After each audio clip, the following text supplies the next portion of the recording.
Okay, तो कल तक की क्लास में हम लोगों ने किस तरह से मैसूर को हराया, मराठा को हराया, वो देखा किस तरह से ऑलमोस्ट मैसूर और मराठा को कैप्चर किया। आज हम बात करेंगे British expansion beyond Indian frontier. मतलब किस किस बारे में? नेपाल, वर्मा। आज हम नेपाल और वर्मा के बारे में बात करेंगे। अफगानिस्तान जो है उस स्पेशली हम कल डील करेंगे। अफगानिस्तान हो गया, सिंध हो गया, तो चैप्टर थोड़ा सा बड़ा है बट इंटरेस्टिंग भी है। तो नेपाल को देखिए, वर्मा। आज नेपाल और वर्मा में क्या कुछ लोकेशंस भी हैं, तो मैं आज गूगल मैप की भी मदद दूंगा, गूगल अर्थ की मदद लेकर लोकेशन के थ्रू समझाने की कोशिश करूंगा। तो आइए देखते हैं फर्स्ट ऑफ ऑल नेपाल के बारे में।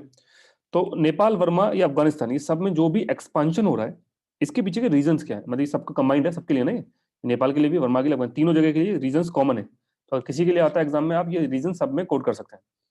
तो पहला रीजन है shifting financial base of the east India company. अभी तक तो क्या था कि ईस्ट इंडिया कंपनी ट्रेड पर रिलाई कर रही थी। आपको पता है ट्रेड का, स्पाइस ट्रेड, कॉटन ट्रेड, ठीक है, तो ट्रेड के ऊपर डील करी थी। लेकिन अब उसको समझ में आ गया। कैसे समझ में आ गया? क्योंकि उसको जमींदारी मिली, ठीक है, उसके बाद बंगाल कैप्चर कर लिया है, बहुत सारी चीज इवेंट हो चुके हैं इस ड्यूरेशन में। तो लैंड रेवेन्यू मिलना स्टार्ट हो गया, टैक्सेस, लगान, और उससे ट्रेड से भी कई गुना ज्यादा प्रॉफिट उसको हो रहा है। तो उसको समझ में आ गया कि ट्रेड से ज्यादा प्रॉफिट लैंड रेवेन्यू के अंदर है। तो एक हो गया, तो फाइनेंशियल बेस अब शिफ्ट हो गया। तो अब फाइनेंशियल बेस शिफ्ट है, तो एक्सपांशन क्यों करेंगे? क्योंकि अभी तक तो समझ, अभी तक क्या था कि इनको सिर्फ, मैंने आपको पहले भी बताया था, सिर्फ कमर्शियली गेन से मतलब, टेरिटोरियल एक्सपांशन से कोई मतलब नहीं था। लेकिन अब ये उल्टा होगा, अब ये टेरिटोरियल एक्सपांशन करेंगे, कैप्चर करेंगे, सो दैट वहां से लैंड रेवेन्यू डायरेक्टली इन लोगों को मिल सके। ट्रेड पे भरोसा कम हो गया, ट्रेड थोड़ा पे ज्यादा रिलाई नहीं करेंगे और लैंड रेवेन्यू पे ज्यादा रिलाई करेंगे। ये पॉइंट थोड़ा सा ध्यान रखिएगा। ये सबके लिए रीजन लागू होता है कि क्यों भैया उन्होंने नेपाल एक्वायर करा, क्यों वर्मा एक्वायर करा, क्यों अफगानिस्तान एक्वायर करा। रीजन सिर्फ सिंपल सा है, लैंड रेवेन्यू। अच्छा, क्वेश्चन था वाई, कि ये क्यों हुआ, शिफ्टिंग क्यों हुई। इसके क्वेश्चन में शिफ्टिंग क्यों हुई ट्रेड से लैंड। तो इसके भी तीन रीजन है। पहला रीजन तो ये है कि बंगाल को ऑलमोस्ट खोखला कर दिया इन लोगों ने। 1757 बैटल ऑफ प्लासी के बाद में इतना लूटा, उसके बाद 1770 के अंदर फेमिन आ गया। तो ऑलमोस्ट बाई 770 क्यों लिखा है? बिकॉज इस ईयर में बहुत ही सीवियर फेमिन आया था बंगाल में। बात करेंगे बाद में जब फेमिन डिस्कशन करेंगे। तो ऑलमोस्ट इस समय तक बंगाल की इकोनॉमी पूरी तरह से तहस नहस होगी। तो बंगाल से जो प्रॉफिट आता था वो इनका ऑलमोस्ट खत्म होने के कारण, मतलब बहुत कम हो गया। तो अब बंगाल से खत्म हो गया, तो अब दिक्कत क्या है? दिक्कत है चाइना, कि चाइना से जो इनकी ट्रेड होती थी वो होती थी सिल्वर में। चाइना सिर्फ सिल्वर में डील करता था बस। और वो सिल्वर इनको कहां से मिलता था? बंगाल से। अब जब बंगाल की इकोनॉमी खत्म होगी तो सिल्वर कहां से मिलेगा? सवाल ही नहीं है। तो ये फिर दूसरे ऑप्शन ढूंढेंगे बंगाल की जगह। तो दूसरे ऑप्शन क्या होंगे? पास में देख लीजिए, नेपाल है, पास में क्या है? बर्मा है। तो दो ऑप्शन तो यही मिल गए, plus north west frontier provision पे अफगानिस्तान भी है। तो ये दूसरे एरिया ढूंढेंगे जहां से ये सिल्वर लेके आए और चाइना के साथ अपनी ट्रेड को कंटिन्यू करे। चाइना में बेसिकली अफीम का ज्यादा कारोबार था, जो इन लोगों को आगे बात भी करेंगे, बात थोड़ा आगे। सेकंड क्या है? Industrial revolution. आपको पता है यूरोप में इंडस्ट्रियल रेवोल्यूशन 1757 के अंदर बैटल प्लासी हुई, उसके 3 साल बाद ही चालू हुआ था 1760 से। तो 1760 में इंडस्ट्रियल रेवोल्यूशन यूरोप में आ चुका है। अब बहुत सारी कंपनी आई है। तो कंपनियां बोल रही है कि भाई एक बात बताओ, तुम सिर्फ ईस्ट इंडिया कंपनी की मोनोपोली कैसे, कि उसी को क्यों ट्रेड का अधिकार है, हम क्यों नहीं कर सकते? तो वहां चैलेंज हो रहा है। तो इनको ये बात का भी डर है कि कभी ना कभी इनकी जो ट्रेड मोनोपोली वो खत्म हो जाएगी, दूसरी कंपनी इंडिया में आ जाएंगी। तो कमर्शियल जो इनका जो एस्पेक्ट था वो खत्म होने की कगार पे। तो ये दूसरे रास्ते खोजने की तलाश में कि चलो ये जाता है तो कम से कम लैंड रेवेन्यू से तो हमारे पैसा हमें बराबर मिलता रहे। एंड तीसरा, ईस्ट इंडिया कंपनी बहुत ही कॉस्टली मिलिट्री अफेयर्स के अंदर इन्वॉल्व है। कौन सा? Battle of Mysore, Anglo Mysore war, Anglo Maratha Wars, ये सब आप पढ़ी चुके ऑलरेडी। तो इनमें बहुत ज्यादा पैसा इनका खर्च हो रहा है। अपना छोटे मोटे राजा से जो कर रही है जो अलग ही है।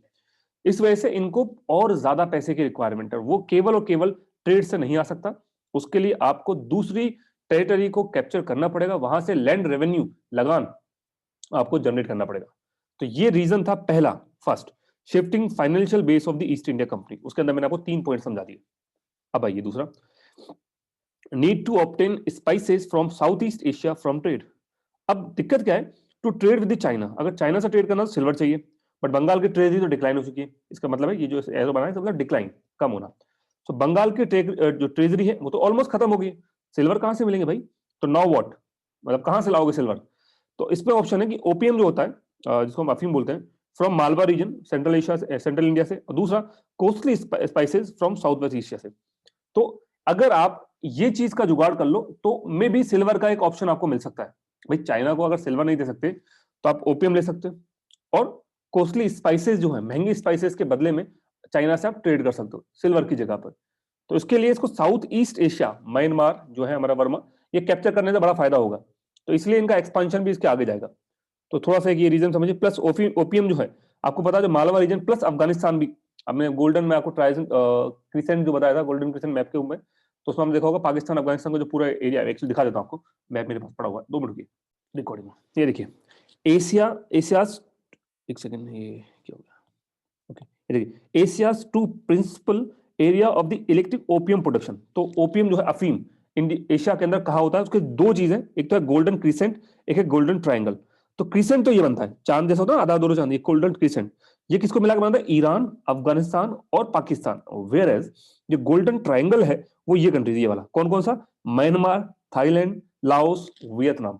अब आप समझ में आ रहे हैं कि क्यों ईस्ट इंडिया कंपनी अपना कैप्चर, जो अपनी जो बाउंड्रीज को बढ़ा के म्यांमार को और अफगानिस्तान को, पाकिस्तान तो पहले से इसके पास है, पाकिस्तान तो इंडिया में शामिल था ना पहले ही, इंडिया से बाहर हुआ है, तो पाकिस्तान तो पहले हमारे पास था, अफगानिस्तान पकड़ लेंगे, ठीक, ईरान का साइड अलग कर दिए, तो यहां से म्यांमार को कैप्चर कर लेंगे। तो यहां से ओपियम जो है, जो अफीम है, बहुत बड़ी तादाद में ये लोग प्रोडक्शन करते हैं बहुत पहले से, वो सीधा सीधा ये लोग चाइना के अंदर भेज दिया, और चाइना से जो भी इनको गुड्स लेना है वो अफीम के बदले ले लेंगे। सेकंड चीज, जो म्यांमार है, ये म्यांमार इलाका प्लस इंडोनेशिया से स्पाइसेस है, तो म्यांमार कैप्चर करने की वजह से जो कोस्टली स्पाइसेस है वो भी इनको मिल जाएंगे, उससे भी ट्रेड करने में इनको आसानी रहेगी। तो ये थोड़ा सा मैप है, इस तरह से आप देख सकते हैं, ये पूरा जो ईरान, अफगानिस्तान और पाकिस्तान, इसको बोलता है गोल्डन क्रिसेंट। ये गलत तरीके से बोले इलीगली जो ओपियम का प्रोडक्शन है उसके लिए फेमस है। तो इसी के बारे में मैं बात कर रहा था मैं आपसे अभी 2 मिनट पहले, एक सेकेंड। हाँ, आई थिंक ये पॉइंट आप सबको क्लियर हो गया ओपियम वाला, ठीक है, कि मालवा रीजन जो है इंडिया में भी, सेंट्रल एशिया के अंदर, जो सेंट्रल इंडिया में जो मालवा रीजन है, ये आप एमपी और जो महाराष्ट्र और जो की बॉर्डर से लगा हुआ रीजन है, तो वहां भी, इवन गुजरात भी, वहां भी इसका प्रोडक्शन होता था उस समय। अब तो खैर ऑब्वियसली बात है, अभी भी होता है, अभी भी होता है, काफी कम मात्रा में होता है। अब तो खैर आपको लाइसेंस लेने पड़ते हैं, बिना लाइसेंस का भी काम कर भी नहीं सकते, और उसमें भी काफी कुछ प्रिकॉशन को छोड़, इसके बारे में बात करते हैं। तो मेन ये सेकंड पॉइंट मेरे समझ में आ गया कि need to obtain spices from South East Asia for trade. Third region क्या है, need of for new markets and supplies. अब जब आपका इंडस्ट्रियल रिवोल्यूशन आ चुका है यूरोप के अंदर, तो भैया आप कपड़े बना रहे हो, कपड़े बनाओगे तो कहां बेचोगे, सिर्फ इंडिया में, म्यांमार अलाउ नहीं करेगा, ठीक है, अफगानिस्तान अलाउ नहीं कर रहा है, तो क्या करोगे फिर, तो कैप्चर कर लेते हैं। जब कैप्चर करें तो वहां के लोगों को जो चाहे वो बेचो, जितने चाहे उतने रेट में बेचो। तो एक ये भी रीजन है थर्ड। फोर्थ रीजन है need to safeguard Indian empire. खतरा है कभी भी इंडियन एम्पायर के ऊपर हमला हो सकता है रशिया के थ्रू, फ्रेंच के थ्रू, आपने देखा ही था, फ्रेंच से बात की थी, प्लस नेपोलियन वॉर चली रही थी, तो भी खतरा होगी। कहां से होगा हमला, नॉर्थ वेस्ट फ्रंटियर प्रोविजन, मतलब कहां से, अफगानिस्तान, पाकिस्तान तक तो पहले से ब्रिटिश के अंडर में था, तो अफगानिस्तान को कैप्चर करना इसलिए जरूरी था। सेकंड चीज, अगर इधर जाए नॉर्थ में कहां से हो सकता है, चाइना के थ्रू। चाइना के थ्रू तो हिमालय अपने आप में एक बहुत बड़ी बॉर्डर है, तो हम ये नहीं कहेंगे चाइना के थ्रू कुछ हो सकता है, लेकिन हाँ म्यांमार के थ्रू उस साइड से जो दूसरी पावर है, जो दूसरी मेन, जो आप बोल सकते हो कि जो जापानीज पावर है, जो भी दूसरी पावर है, वो चाहे तो यहाँ से अटैक कर सकते हैं। तो उनको अपने जो इसमें भी एक्चुअली नेपाल का, वर्मा का एक रोल ये भी है कि नेपाल वर्मा खुद भी डेंजरस है। अभी आपको दिखाऊंगा, ये खुद भी हमला करके इन्होंने कई सारी जो ब्रिटिश इंडिया की टेरिटरी उसको कैप्चर कर लिया, उसके बाद इनके ऊपर हमला हुआ। आगे से हमला नहीं किया ईस्ट इंडिया कंपनी ने, इन दोनों ने उंगली करी, फिर इनके ऊपर हमला हुआ। तो एक ये भी रीजन था कि किसी ना किसी तरह से हम अपनी जो बॉर्डर को सेफगार्ड करें। तो ये होगा फोर्थ रीजन। फिर आता नेक्स्ट, स्टेट सेटलमेंट। अब इसके बारे में क्या है, first English conquest outside India were the state of the Malacca.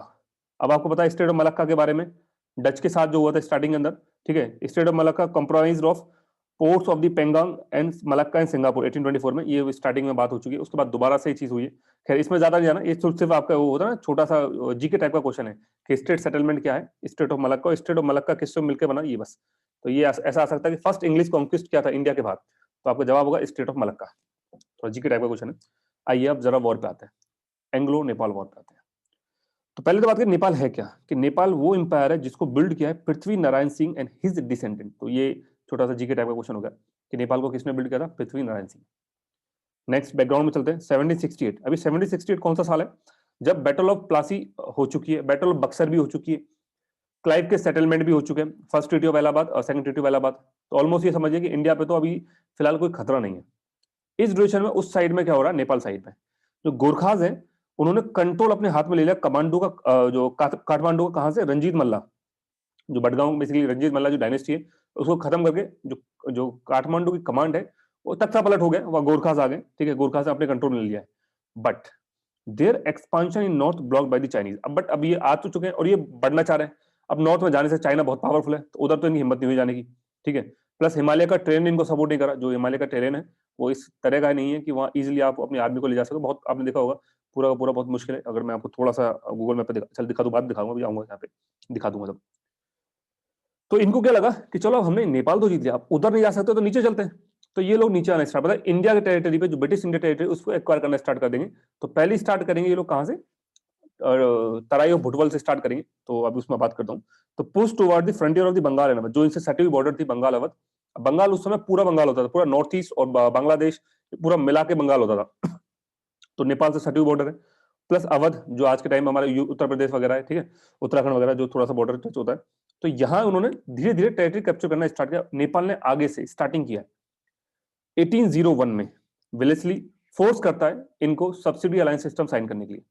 विलेस्ली को आपको पता है एग्रेसिवली एक्सपेंशन की पॉलिसी थी, तो नेपाल को भी मजबूरी में इनको साइन करना पड़ता है। लड़ते नहीं ये लोग, साइन कर देते हैं, क्योंकि उनको पता है इतनी बड़ी आर्मी इनके पास थी नहीं। तो एक काठमांडू के अंदर ये अपना ब्रिटिश रेजिडेंट, जो कि उनकी नॉर्मल टर्म होती ही है, आपको पता ही है कि सब्सिडी अलायंस सिस्टम के अंदर एक ब्रिटिश रेजिडेंट हमेशा बैठता है, जो देखता है कोर्ट के अंदर क्या काम काज चल रहा है, वो बैठा दिया जाता है। लेकिन 2 साल के अंदर इसको इतनी बुरी तरह से ट्रीट किया जाता है, अब इसको खतरा है कि कभी भी ये लोग इसको मार देंगे, ठीक है। तो ये भाग के आ जाता है वहां से। तो फिलहाल नेपाल का चैप्टर हो गया क्लोज। अभी ये नेपाल की तरफ फोकस नहीं करें, क्यों नहीं कर रहे फोकस, याद करो 1803 ये वही साल है जिस साल में second Anglo Maratha war start हो चुकी है। एंग्लो मराठा वॉर पता ना, तो सेकंड एंग्लो मराठा वॉर अपने टाइम पे चल रही है। ट्रीटी ऑफ बेसिन जो पेशवा बालाजी राव सेकंड है वो साइन कर चुका है। उधर सिंधिया और भोसले जो है वो आंखें दिखा रहे हैं, तो उनको भी हैंडल करना है। तो अभी फिलहाल यहाँ जो है मैटर थोड़ा सा सॉर्ट आउट है। प्लस दूसरा रीजन क्या होता है कि जो वेलेस्ली था उसको 1805 में वापस बुला लेते हैं। तो 1805 में वेलेस्ली जा चुका है, फिर बार्लो आता है, ठीक है। बार्लो के बाद मिंटो आता है, वो दोनों कुछ करते हैं, चुपचाप से बैठ जाते हैं। उसके बाद हास्टिंग आता है। तो जब हास्टिंग आता है गवर्नर जनरल बन के, तो वो पहले इंडिया का मैटर सॉर्ट आउट करता है। इंडिया का मैटर का मतलब क्या है, इंडिया का मैटर है मतलब हमारे जो मराठा, तो मराठाओं का मैटर सॉर्ट आउट करता है। फिर वो देखता है अच्छा ये भी है, फिर ये वापस आते हैं यहाँ पे। मतलब सोच के देखो, जो मैटर 1803 में दब गया था, खत्म हो गया था, वो लगभग लगभग आपके 10 से 12 साल तक कुछ नहीं होता, चुपचाप पड़ा रहता है। 1814 में वॉर वापस स्टार्ट होगी, तो 10-11 साल तक कुछ भी नहीं होता। तो आपके दिमाग में अगर डाउट आएगा कि 10 से 11 साल क्यों नहीं हुआ, तो पूरे पॉइंट ध्यान रखना कि 10 से 11 साल में इंडिया के अंदर भी पंगा चल रहा है। प्लस जो मेन गवर्नर जनरल था वेलेस्ली वो जा चुका है, उसकी जगह बार्लो और मिंटो आया, वो इतना कुछ है नहीं, उनको कुछ खास एग्रेसिवली एक्सपेंशन करना नहीं है। बाद में हास्टिंग आता है, वो वेलेस्ली की पॉलिसी को चालू करता है। और हास्टिंग ऑब्वियसली बात है, जैसे ही वेलेस्ली की पॉलिसी को चालू करेगा तो उसके टारगेट में सबसे पहले कौन आएगा, ये नेपालीज। तो मराठा को निपटा के ये मराठा नेपाली दोनों को साइमल्टेनियसली हैंडल करता है। तो आइए जरा, ये वॉर कब स्टार्ट होगी, डेट याद करो, 1814 में। 1814 में वॉर स्टार्ट होगी। तो रीजन क्या है, मेन रीजन तो यही था, ये तो रीजन था ही खैर कि ये हो चुका था, वो तो बैक ऑफ द माइंड उनके था। लेकिन बैक ऑफ द माइंड, ये आपको नोट्स पे नहीं लिखना, बैक ऑफ द माइंड ये पॉइंट था कि ऐसा कुछ हुआ था रेजिडेंट के साथ। सब्सिडी अलायंस साइन करने के बाद भी इन्होंने आंखें दिखाई। लेकिन हम मेन जो रीजन हमें एग्जाम में लिखना है उस पर बात करते हैं। तो pursuance of the British foreign and frontier policy. देखो ब्रिटिश क्या चाहता था कि हम नेपाल को एक बफर स्टेट बनाए, जैसे कि अवध को बनाया गया था बंगाल और मराठा के बीच में, ठीक है, बफर स्टेट। याद है आपको, मैं बताता कि क्यों हमारे सुजा उद्दौला की पूरी टेरिटरी एक्वायर नहीं की थी, बफर स्टेट बने, ताकि कुछ भी पंगा हो तो पहले अवध, अवध के थ्रू बंगाल, जब तक बंगाल की आर्मी को पूरा टाइम मिल जाए अपने आप को कैप्चर कर। प्लस जो अवध है एक तरह से बॉर्डर का काम करेगा ना, इधर की आर्मी को मतलब ना बिल्कुल कुछ भी पंगा हो पहले आप अवध में हो, अवध को भले लूट लो, क्योंकि अवध तो उनका है नहीं, मेन बंगाल है, तो बंगाल को बचा लेंगे। इसी तरह से नेपाल है, क्योंकि चाइना कुछ भी करता तो पहले वो नेपाल में आएगा, जब तक इंडिया को पता चल जाएगा और वो अपनी आर्मी पूरी रेडी कर लेगा। तो बफर स्टेट बना दिया नेपाल को। तो नेपाल को बफर स्टेट बनाना एक रीजन था। फॉरेन एंड फ्रंटियर पॉलिसी में नेपाल आता था, तो इसलिए नेपाल को कैप्चर करना जरूरी था। सेकंड चीज, बॉर्डर डिस्प्यूट जो बहुत पहले से चली रहा है, कब से चला, 1804 विलेस्ली के टाइम से, सब्सिडी अलायंस सिस्टम के टाइम से। इसमें क्या था कि इन्होंने तराई और बुटवल, ये नाम याद रखिए, तराई और बुटवल, इसको इलीगली ऑक्यूपाई कर लिया था। लेकिन क्योंकि जो गवर्नर जनरल है बाद में विलेस्ली के, वो इतने स्ट्रॉन्ग नहीं थे, बार्लो और मिंटो, तो उन्होंने इसके ऊपर कुछ एक्शन नहीं लिया। लेकिन हास्टिंग ने एक्शन लिया, तो ये एक रीजन है। तराई और बुटवल जो है याद रखिएगा ब्रिटिश प्रोटेक्शन के अंडर में आता था, ब्रिटिश टेरिटरी के अंडर में आता था, इसको आप ऐसे एक्वायर नहीं कर सकते थे। इन्होंने कर लिया, तो एक तरह से मान लो कि ब्रिटिश ईस्ट इंडिया कंपनी को डायरेक्टली अटैक था, बट इन्होंने इतने टाइम तक कुछ नहीं किया, क्योंकि मैं बता दिया गवर्नर जनरल इतने काबिल नहीं थे। थर्ड, एक्सपांसिव पॉलिसी दोनों की। तो ये दोनों क्या कर रहे हैं, एक्सपांशन कर रहे हैं बुरी तरह से। वो भी, नेपाल भी चाहता है ना हम भी बढ़े, वो इतनी सी टेरिटरी में खुश नहीं है। और ईस्ट इंडिया कंपनी को मैंने आपको रीजन बताई दी ऊपर, ये क्यों चाह रहे हैं। तो इस वजह से दोनों की आपस में टक्कर होती है और वॉर स्टार्ट होती है मई 1814 के अंदर। इस वॉर में गुरखा इनिशिएट करते हैं अटैक को। तो Gurkha attack 3 police station at the Butwal, ठीक है, अटैक कर देते हैं, मार देते हैं, कैप्चर कर लेते हैं। उसके जवाब में अक्टूबर 1814 में, लगभग मेरे से कुछ महीनों के बाद, governor general Hastings Nepalese war launch कर देता, ऑफिशियली लॉन्च कर देता। उसमें पहली बैटल होती है बैटल ऑफ नालापानी, ये याद रखिए, फर्स्ट बैटल कौन थी, बैटल ऑफ नालापानी, ये इंपॉर्टेंट है। उसके बाद और भी बैटल होती है, battle of Butwal, battle of Almora, battle of Malaun, battle of माकनवाड़, माकनपुर, सभी बैटल ईस्ट इंडिया कंपनी जीत जाती है और फाइनली इनको मजबूर करती है ट्रीटी ऑफ सोगली साइन करने के लिए। ट्रीटी ऑफ सोगली, सगुली, सुगुली, है ना। ये मैं पहले भी आपको याद है, एंग्लो जो इंडिया नेपाल बॉर्डर डिस्प्यूट के अंदर मैंने डिस्कस किया था, जो करंट अफेयर की वीडियो दी थी आपको, उसमें काफी अच्छे से मैं ट्रीटी के बारे में बात किया था। तो ये ट्रीटी वही है, ट्रीटी ऑफ सुगुली। इस ट्रीटी के अंदर काफी चीजें होती है, बट एक मेन चीज होती है कि British army directly Nepali Gurkha को रिक्रूट करना स्टार्ट कर देती है अपनी आर्मी के अंदर। रीजन क्या है? रीजन ये कि वो इतनी छोटी सी आर्मी जितनी बहादुरी से लड़ती है, उन लोगों का देख के दिमाग खराब है, इतने छोटे से लोग, हाइट भी ज्यादा नहीं होती है, बहुत बहादुरी से लड़ते हैं, तो उनको समझ आता है इन लोगों को अपनी आर्मी में लेने में फायदा है। तो यहीं से ट्रेंड स्टार्ट होता है कि जो नेपालीज है उनको, जो नेपाली गुरखा है उनको अभी भी ब्रिटेन की आर्मी में एक सेपरेट फोर्स है जिसके अंदर नेपाली गुरखा को, जो नेपाली गुरखा जो लोग हैं उनको रिक्रूट किया था। हर साल इनकी आर्मी जाती है, और इस बात कर कुछ पंगा भी हुआ था, करंट अफेयर की न्यूज के अंदर बात करेंगे, अब देखा भी होगा आपने शायद, अगर करंट अफेयर से अपडेटेड हो तो ट्रीटी ऑफ सोगुली के बारे में बात होगी। ये हम उसमें इंडिया और नेपाल के जो डिस्प्यूट है वहां मैंने बात की थी। इसमें मेन पॉइंट क्या ट्रीटी ऑफ सोगुली, वो देख लेते हैं कि ईस्ट इंडिया कंपनी को कुछ चीजें मिल जाती है। अब जीता तो ऑब्वियसली बात है, फायदा तो इसी का होगा, क्या सिक्किम लेगा पूरा पूरा, और यही रीजन है कि सिक्किम इंडिया में आया। अगर ये बैटल नहीं होती, नेपाल नहीं आता, तो आज सिक्किम इंडिया का पार्ट नहीं होता, ये भी आप ध्यान रखिएगा। प्लस और देखिए क्या क्या हमें फायदा हुआ ये जीतने से। आपको लग रहा होगा यार इन्होंने गलत किया, ठीक है गलत किया होगा, लेकिन इंडिया का तो फायदा हो गया ना। जब गए तो इंडिया को काफी कुछ ही देखेगा, उसमें से ये सब कुछ भी है, जिसमें सिक्किम है, इंटायर एरिया ऑफ दिस, कौन सा, शिमला, मसूरी, रानीखेत, नैनीताल, ये सारे, मतलब जो आज हम हमारे जो मेन फेमस हिल स्टेशन है, अगर ये सब कुछ इसने नहीं किया होता इंग्लैंड ने, तो आज ये हमारे पास नहीं होते, आज ये नेपाल के पास होते। सोचिए। Next, district of the Garhwal and Kumaon. तो गढ़वाल कुमाऊं जो उत्तराखंड के अंदर है, तो ये भी जो है ईस्ट इंडिया कंपनी ने कैप्चर कर लिया, इनसे अपने पास ले लिया। प्लस दो बॉर्डर बना दी गई, मेची रिवर और महाकाली रिवर, इस तरह से मेची रिवर यहाँ है और महाकाली रिवर यहाँ है, इन दोनों के बीच में नेपाल होगा। ये मैं आपको बॉर्डर मैप में लेके जाना चाहता हूँ, मैप के थ्रू हम देखेंगे गूगल मैप में। देखिए ये तो है महाकाली रिवर, मैं आपको समझाता हूँ। ये देखो ध्यान से देखिए, ये आई थिंक आपको दिख पा रहा होगा, थोड़ा सा और छोटा कर लेते हैं, एक काम बहुत ही ज्यादा छोटा हो गया। हाँ ये देखो, ये हटाओ, ये नेपाल दिख रहा है, और ये थी यहाँ पे महाकाली, कहाँ गए रे महाकाली, हाँ ये देखिए, बस ये यहाँ महाकाली है, ये नेपाल की बॉर्डर आप मैं ये महाकाली, और इधर आएंगे तो इधर आएगी मेची रिवर। पहले आप सिर्फ इसको नोटिस करिए, महाकाली कहाँ पर है, ये बिल्कुल बॉर्डर पे ये बॉर्डर बना, और अभी भी वही बॉर्डर है, स्टिल अभी भी वही बॉर्डर है जो उस समय की बॉर्डर थी। जब हम मेची रिवर पाएंगे, ये देखिए तो आप दिख जाएंगे, ज्यादा फर्क नहीं, ये रहा, इधर ये बॉर्डर है, और एक्चुअल में नेपाल की बॉर्डर यही है, इधर मेची रिवर और इधर महाकाली रिवर, इन दोनों के बीच में नेपाल था। यही तय हुआ था सुगली जो ट्रीटी के अंदर। सिक्किम देखो, ऊपर सिक्किम है जो पहले इनका पार्ट था, वो हमने ले लिया। इस साइड में आओगे तो इस साइड में उत्तराखंड जो आपको नजर आ रहा है, इसी उत्तराखंड के अंदर, ये उत्तराखंड और यहाँ पे हिमाचल प्रदेश के अंदर ये सारे हिल स्टेशन है जो भी हमने एक्वायर कर लिए। ठीक है, थोड़ा सा मैंने मैप में आपको लोकेशन दिखा दी। तो मेची रिवर जो है ये ईस्टर्न बॉर्डर है, मेची रिवर यहाँ पे, और इधर महाकाली रिवर है, बीच में नेपाल है। साथ में जो हमेशा ट्रीटी के अंदर होता है कि एक रेजिडेंट बैठाएंगे काठमांडू में। आपको पता है रेजिडेंट का काम क्या है, ये देखने के लिए कुछ पंगा पंगा तो नहीं चल रहा, कुछ उठपटांग, ठीक है। तो यहाँ के साथ ये एंग्लो नेपाल वॉर होती है खत्म। फाइनली 80 से एक लास्ट पॉइंट, 1857 के रिवोल्ट में नेपाल न्यूट्रल रहा, उसमें कुछ भी नहीं करा, ना ईस्ट इंडिया कंपनी का सपोर्ट करा, ना ही जो 1857 के जो रिवोल्ट करने वाले जो मेन थे किसी का सपोर्ट करा। तो एंग्लो नेपाल वॉर खत्म। अब आता है एंग्लो वर्मा वॉर के बारे में। तो एंग्लो वर्मा वॉर में टोटल 3 वॉर्स है, ठीक है, छोटी सी, ज्यादा बड़ी तो नहीं है, चलो ठीक है खत्म करते हैं इसको। तो फर्स्ट ऑफ ऑल क्वेश्चन कि रीजंस, तो रीजन बहुत सारे मैं आपको ऑलरेडी पहले डिस्कस कर चुका हूं कि इनके मेन मोटिव क्या था, लेकिन इमीडिएट रीजन क्या था जो जिसकी वजह से बैटल चालू। जैसे यहां अगर मैं बात करूं आपसे कि इमीडिएट रीजन क्या था, बैक ऑफ द माइंड तो बहुत सारे रीजन चले थे, इमीडिएट रीजन ये था कि गुरखाज ने ये तराई ऑफ बुटवल, ये यहां से स्टार्ट करते हैं सबसे पहले, एक सेकंड यहां से 1804, यहां से कि गुरखा ने अटैक कर दिया था 3 पुलिस स्टेशन पे मई 1814 के अंदर, बुटवल के अंदर। तो इमीडिएट रीजन तो यहां से स्टार्ट होता है। सिमिलरली यहां पे आता है जब सेकंड में फर्स्ट एंग्लो वर्मा वॉर के अंदर, कि यहाँ इमीडिएट रीजन क्या था कि 1823-24 के अंदर मैंने बोला ये खुद आगे से चीज करेंगे, वर्मा वाले भी और नेपाल वाले भी। तो वर्मीज आर्मी क्या करती है कि capture Assam and Manipur and prepare to attack Chittagong. Chittagong को पता ही है, अभी फिलहाल तो बांग्लादेश में, उस समय बंगाल के अंदर था। तो असम और मणिपुर इन्होंने कैप्चर कर लिया और चिटगांव पे अटैक करने की तैयारी कर रहे हैं। ब्रिटिश इंडिया कंपनी मौके का फायदा उठाती है और इनके ऊपर अटैक बोल देती है। अटैक में इनकी जो आर्मी है ब्रिटिश बर्मिश आर्मी, उसको लीड करते हैं महाबंदुला। ये बुरी तरह से हारते हैं, ठीक है, लड़ नहीं पाते। ब्रिटिश आर्मी बहुत ज्यादा सुपीरियर है, क्वांटिटी में भी ज्यादा है, क्वालिटी में भी ज्यादा, हर चीज में ज्यादा है, तो इनको बुरी तरह से हारते हैं। उनके बाद इनको मजबूर करते हैं, फोर्स करते हैं ट्रीटी ऑफ यानडोबू साइन करने के लिए। 24 फेब 1826 के अंदर ये ट्रीटी साइन हुई थी, ट्रीटी ऑफ यानडोबू, ठीक है। इस ट्रीटी के अंदर क्या क्या है देखिएगा ध्यान से, अब हमें और भी मिलने वाला है, इंडिया को फायदा होने वाला है, क्योंकि हम इसे बहुत कुछ कैप्चर कर लेंगे वर्मा से, जो आज वर्मा का पार्ट है भी नहीं। क्या क्या?